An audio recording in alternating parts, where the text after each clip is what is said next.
آج ہم ایک بہت ہی دلچسپ قانونی کیس کا تجزیہ کرنے والے ہیں جو ضابطے کی اہمیت کو واضح کرتا ہے۔ یہ کہانی ہے جج شوکت علی، ایڈیشنل ڈسٹرکٹ جج اٹک کے ایک فیصلے کی، جس میں ایک غیر معمولی خاندانی مقدمے کو اس کی شروعات میں ہی ختم کر دیا گیا۔ تو سوال یہ پیدا ہوتا ہے کہ کیا واقعی کوئی کیس باقاعدہ ٹرائل سے گزرے بغیر شروع میں ہی ختم کیا جا سکتا ہے؟ سننے میں عجیب لگتا ہے نا، لیکن قانون میں ایسے طریقے موجود ہیں جو عدالتوں کو بے بنیاد مقدمات پر وقت ضائع کرنے سے روکتے ہیں۔ اچھا، اس کیس کے حقائق بہت سیدھے سادے ہیں، لیکن کافی چونکا دینے والے بھی۔ مدعی کا نام تھا تصدیق حسین، جس نے اپنے ہی بھائی محمد یعقوب کے خلاف مقدمہ دائر کیا۔ اور دعویٰ کیا تھا؟ دعویٰ یہ تھا کہ اس کا بھتیجا مہربان علی دراصل اس کے بھائی کا حیاتیاتی بیٹا نہیں ہے۔ اور سب سے حیران کن بات، یہ مقدمہ مہربان علی کی پیدائش کے 15 سال بعد دائر کیا گیا تھا۔ تو اس پورے معاملے کو ہم مرحلہ وار سمجھیں گے، دیکھیں گے کہ یہ کیس کیسے شروع ہوا، عدالت نے کون سے قانونی اصول استعمال کیے، جج شوکت علی نے کن 3 بڑی خامیوں کی نشاندہی کی، اور آخر میں اس فیصلے سے ہمیں کیا سبق ملتا ہے۔ تو چلیے سب سے پہلے دیکھتے ہیں کہ یہ مقدمہ ٹرائل کورٹ میں کس طرح ایک کمزور بنیاد پر شروع ہوا۔ جب یہ معاملہ پہلی بار ٹرائل کورٹ میں پیش ہوا تو وہاں عرضی دعویٰ خارج کرنے کی درخواست مسترد کر دی گئی۔ ٹرائل کورٹ کا خیال تھا کہ یہ ایک قابل بحث معاملہ ہے اور شاید ڈی این اے ٹیسٹ کروانے سے سچائی سامنے آ جائے۔ اسی فیصلے نے ایک مکمل ٹرائل کی بنیاد رکھ دی، لیکن یہی وہ قانونی غلطی تھی جسے بعد میں درست کیا گیا۔ اب ہم بات کرتے ہیں اس اہم قانونی ٹول کی جو عدالتوں کو ایسے ناقص مقدمات کو بالکل شروع میں ہی روکنے کا اختیار دیتا ہے۔ کسی بھی سول کیس کی بنیاد ہوتی ہے عرضی دعویٰ یا پلینٹ۔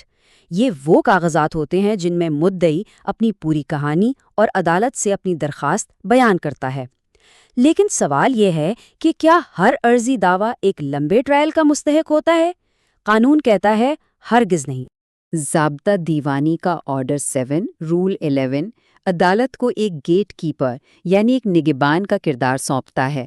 اس قانون کے تحت عدالت پر یہ لازم ہے کہ اگر عرضی دعویٰ پڑھنے سے ہی ظاہر ہو کہ اس میں کوئی قانونی وجہ ہی موجود نہیں یا وہ کسی دوسرے قانون کی زد میں آتا ہے تو اسے فوراً خارج کر دیا جائے۔ یہ عدالت کی مرضی نہیں بلکہ اس کا فرض ہے۔ تو آئیے اب اس تجزیے کے سب سے اہم حصے کی طرف چلتے ہیں اور دیکھتے ہیں کہ جج شوکت علی، ایڈیشنل ڈسٹرکٹ جج اٹک نے اس مقدمے میں کون سی 3 مہلک خامیاں تلاش کیں۔ پہلی اور سب سے بنیادی خامی یہ تھی کہ یہ دعویٰ قانونی طور پر ہی غلط تھا۔ جج شوکت علی نے نشاندہی کی کہ مدعی عدالت میں اپنا کوئی حق منوانے نہیں آیا تھا، بلکہ وہ کسی دوسرے کے حق کی نفی کروانا چاہتا تھا۔ اب اس کا کیا مطلب ہے؟ آسان لفظوں میں آپ عدالت اس لیے جا سکتے ہیں کہ یہ میرا قانونی حق ہے، لیکن آپ اس لیے نہیں جا سکتے کہ فلاں شخص کو یہ حق حاصل نہیں ہے۔ قانون کی زبان میں اسی کو نیگیٹو ڈیکلریشن کہتے ہیں اور اس کی اجازت نہیں ہے۔ اور یہ بات جج شوکت علی نے اپنی طرف سے نہیں کہی، انہوں نے اپنے فیصلے کی بنیاد سپریم کورٹ کے ایک بالکل تازہ ترین فیصلے پر رکھی، جس میں صاف صاف کہا گیا تھا کہ کسی کی ولدیت کو چیلنج کرنا ایک منفی استقرار حق ہے اور ایسا مقدمہ چل ہی نہیں سکتا۔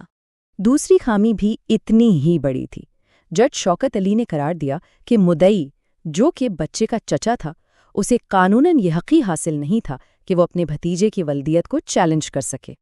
قانون میں اسے لوکس سٹانڈی کہا جاتا ہے۔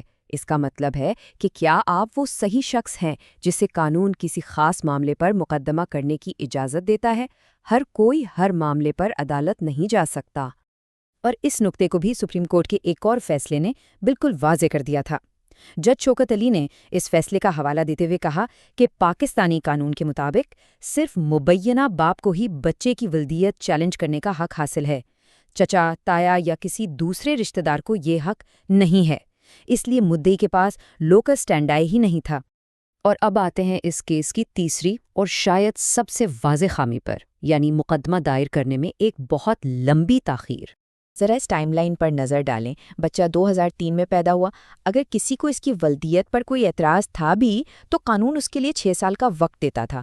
یہ مدت 2009 میں ختم ہو گئی، لیکن مقدمہ کب دائر کیا گیا؟ 2018 میں۔ پورے 15 سال بعد۔ قانون اتنی لمبی غفلت کی اجازت کبھی نہیں دیتا۔ جج شوکت علی نے اپنے فیصلے میں بالکل واضح کیا کہ قانون میعاد یا لمیٹیشن ایکٹ کوئی معمولی تکنیکی نکتہ نہیں ہے۔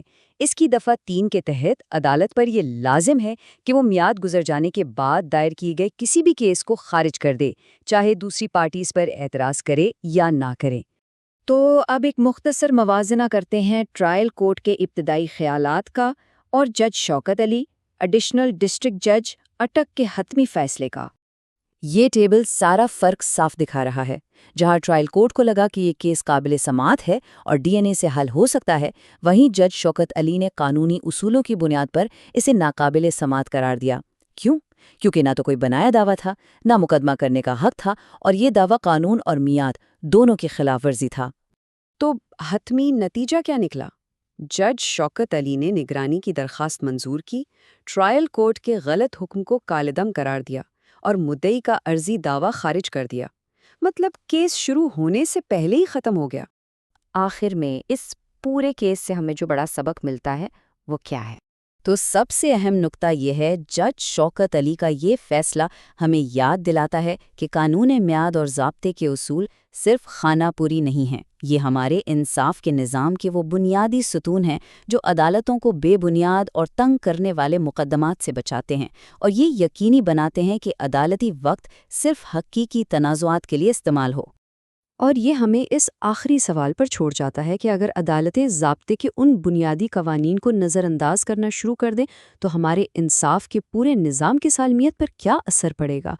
یہ ایک ایسا سوال ہے جس پر ہر قانون کے طالب علم اور وکیل کو ضرور سوچنا چاہیے۔